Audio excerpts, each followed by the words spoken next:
Perkenalkan, nama saya Laurentina Siahaan, NIM 220503-404, Prodi Bahasa dan Sastra Indonesia semester 5.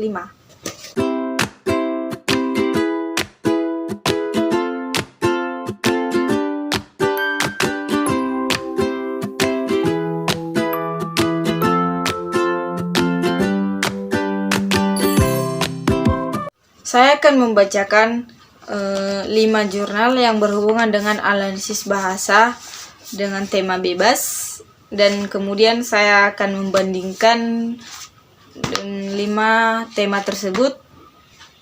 Akan saya bacakan. Saya akan membacakan 5 artikel yang berhubungan dengan analisis bahasa, kemudian saya akan membandingkannya. Yang pertama, pragmatik dalam komunikasi sehari-hari. Penulis John Searle. Ringkasan, artikel ini membahas teori pragmatik dengan fokus pada penggunaan speech aids dalam interaksi sehari-hari. Analisis dilakukan dengan menggali bagaimana ucapan dan tindakan saling berkaitan dalam percakapan sehari-hari, seperti permintaan, penolakan, dan tawaran. Metodenya, analisis kualitatif berbasis teori speech aids. Temuan, ucapan-ucapan yang diucapkan dalam konteks percakapan seringkali bergantung pada konteks sosial dan budaya untuk dipahami dengan benar, yang menjelaskan fleksibilitas dan kompleksitas komunikasi manusia. 2. Analisis wacana dalam media sosial. Penulis Teun A. Van Dijk. Ringkasan, artikel ini membahasan penggunaan strategi wacana dalam komunikasi di media sosial. Penekanan diberikan pada analisis wacana kritis dalam memahami bagaimana teks dan diskursus dibentuk, baik secara eksplisit maupun implisit, untuk mempengaruhi opini publik. Metodenya, analisis wacana kritis dengan menggunakan teori critical discourse analysis. Temuan, media sosial memanfaatkan teknik wacana seperti framing, polaritas, dan penggunaan kata-kata yang membangun narasi tertentu yang dapat mempengaruhi persepsi pembaca dan tindakan mereka. 3.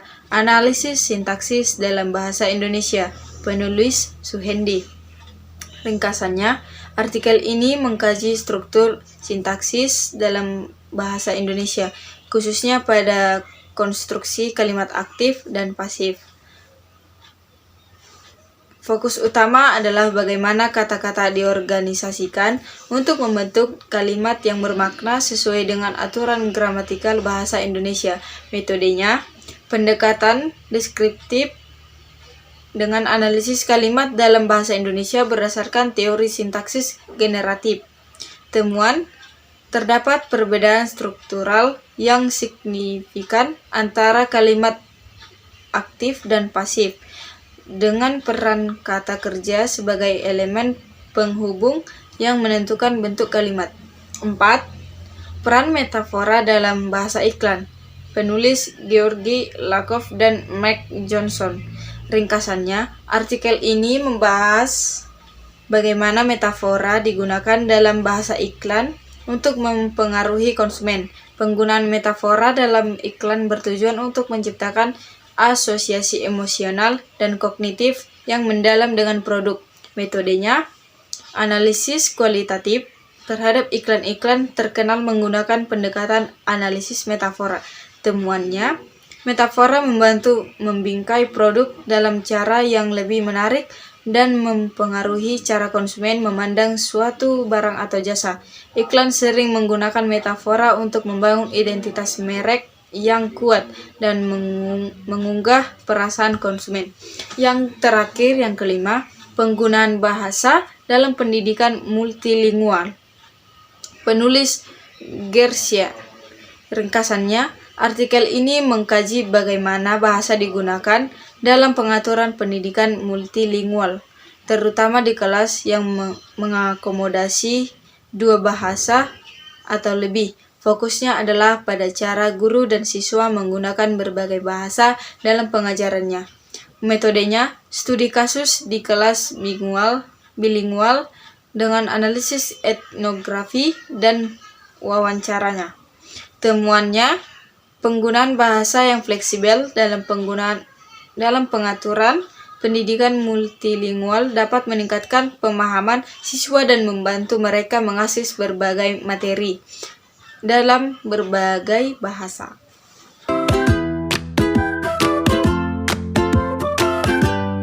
Oke, di sini saya akan membacakan perbandingan dari 5 artikel tersebut.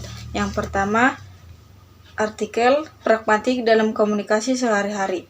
Tujuan penelitian, memahami interaksi percakapan sehari-hari. Metodenya, kualitatif teori speech arts.